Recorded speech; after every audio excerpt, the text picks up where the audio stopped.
Well, welcome back to my workshop, and what I'm doing here is a new part for my motorcycle. This is the first start of it, the embryo part, and it's the slow running screw for the carburettor. It's an Amal Carb, and when I took the screw out it was a bit on the tight side and I found it been bent at some point, so I'm making a new one. So I've taken the old one, I've done some measurements and a little drawing of it. It's all done in imperial measurements, I'm afraid, and it's basically 3 sections. That piece there, which I've already turned down, that's 0.12 of an inch. The next section will be 3/4 of an inch long and will have a screw thread on it that's 3/16 of an inch model engineer thread, 32 threads per inch, and then there'll be a little piece up here which is just under 1/4 of an inch in diameter and 3/16 of an inch long, and then the last part of it will have a knurl on the outside so you can grip it, and that will be the adjusting point. So I'm just going to go ahead now and I'm going to turn down the next part. So what I'm going to do is take my digital calipers that are here, I'm going to set those at 0.710, which is there, and then I'll use them to set the mark on the marking out blue here, and then my first cut will go along to that point and I'll have a quick measure. Okay, so let's start that up.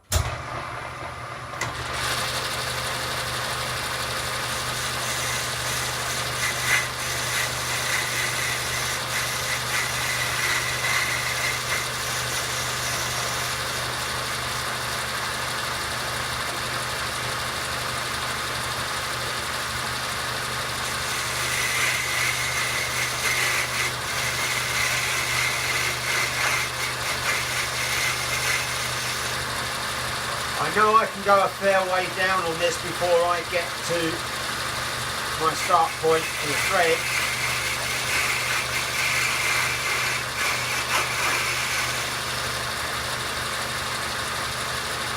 So that will do for that.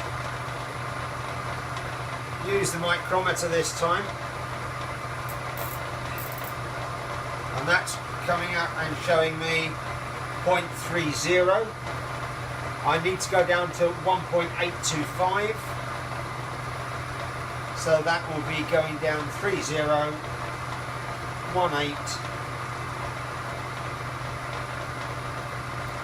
120 thou off that, so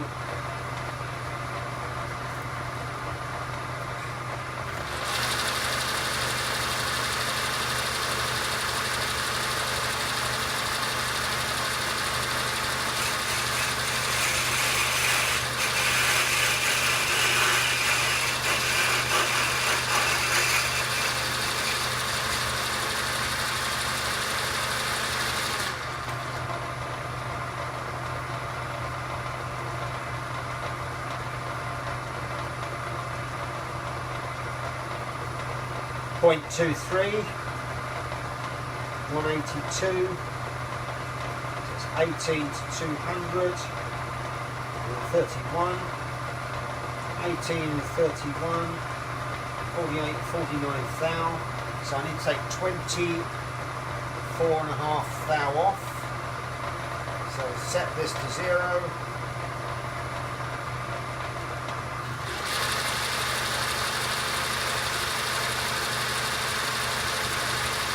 Feed in 12 thousandths of an inch.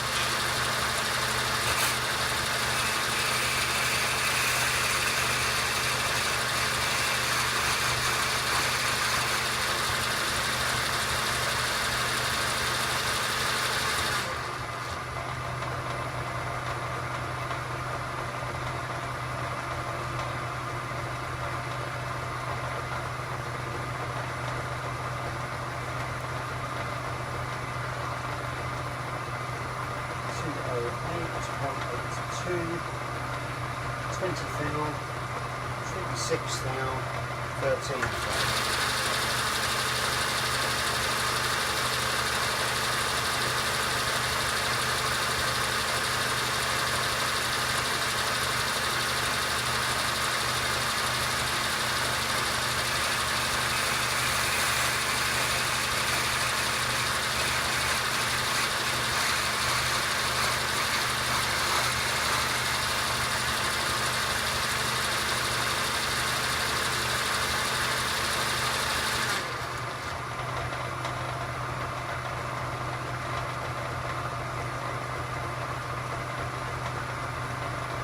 Thou under, which is perfectly acceptable. The next piece is 0.187 long, so 0.1.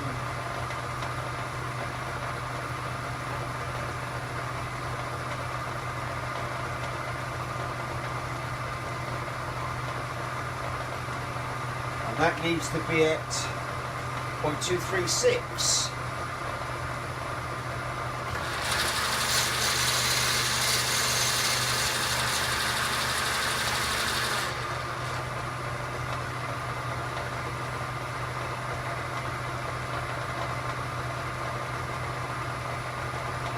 Three 60, 236,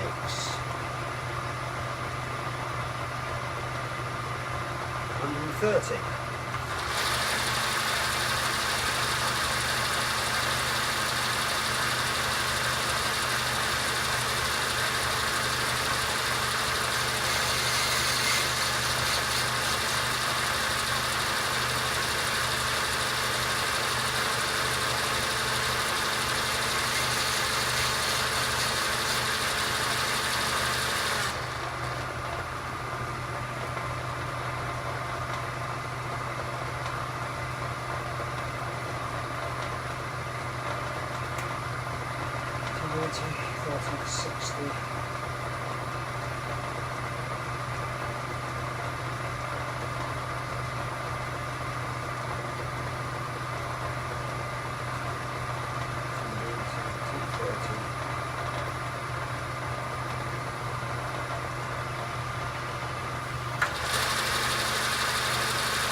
Right, that's the outside dimensions now sorted out. They're all to size.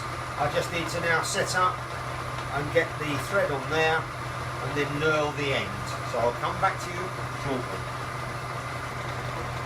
Okay, I'm now set up again. I've got the tailstock die holder on here, so I'll just move that forward. It's sliding over the nose section of this.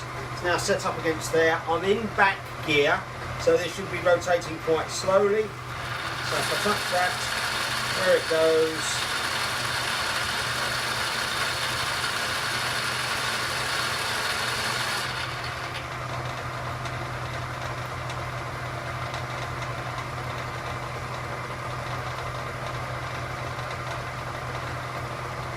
Undo the handle, which I don't really need.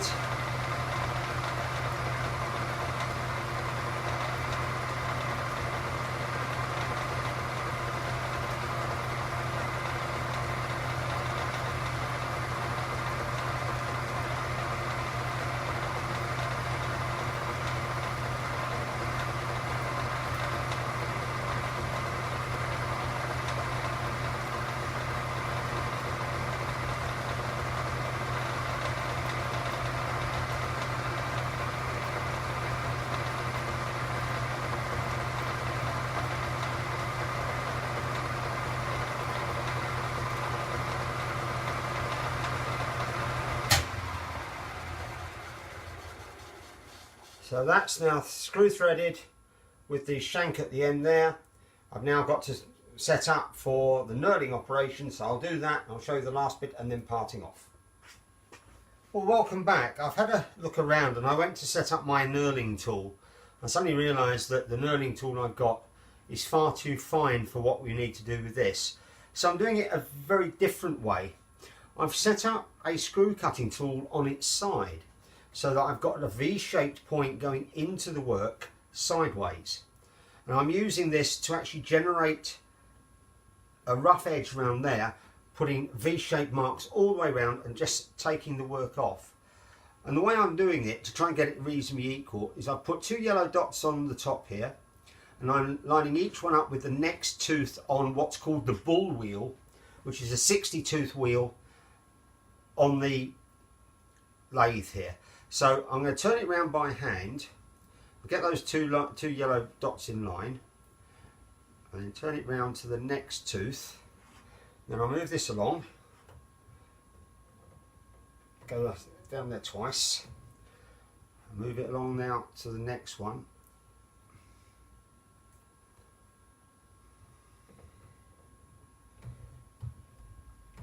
Not as quick as doing it with a knurling tool, but if you haven't got the right pitch knurl, you'll find it's either far too coarse or far too fine.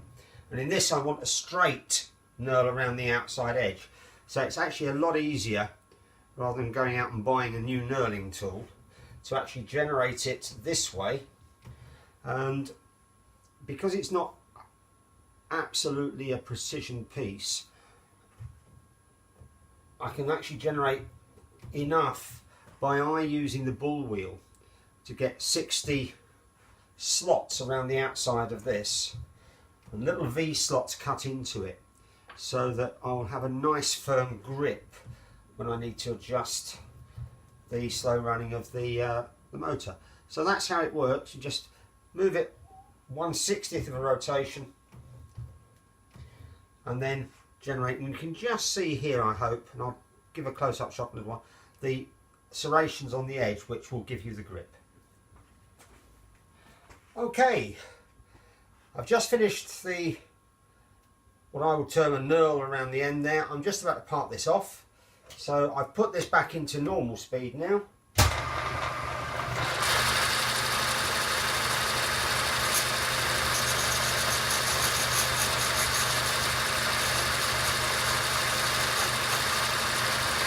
Just coming to the end, and there we go.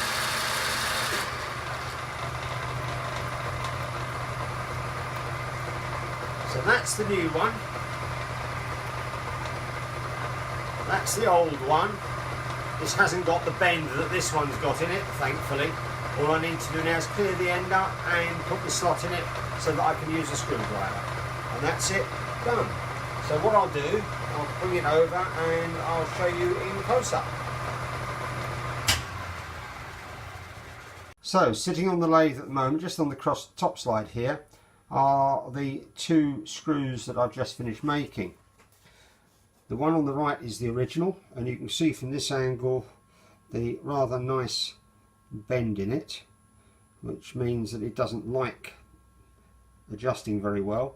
And the one on the left hand side is the one I've just made. So we've got, that's the piece that actually pushes this at the end here is the piece that actually goes through the carburetor and pushes the slide upwards to adjust the slow running speed.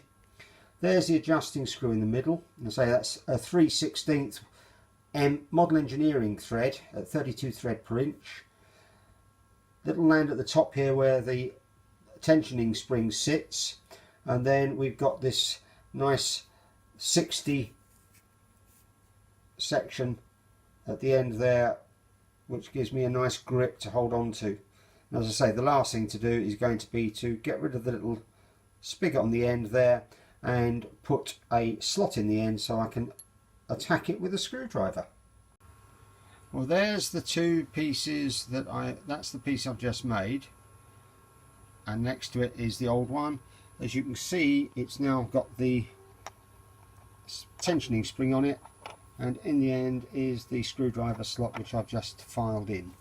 So that's ready now to fit into the carburetor. So if we now go down the side of the engine, there's the carburettor there, and that's the new adjusting screw now screwed into place, waiting for me to start the engine up, which will probably be a few days yet, and then I can adjust the slow running speed again.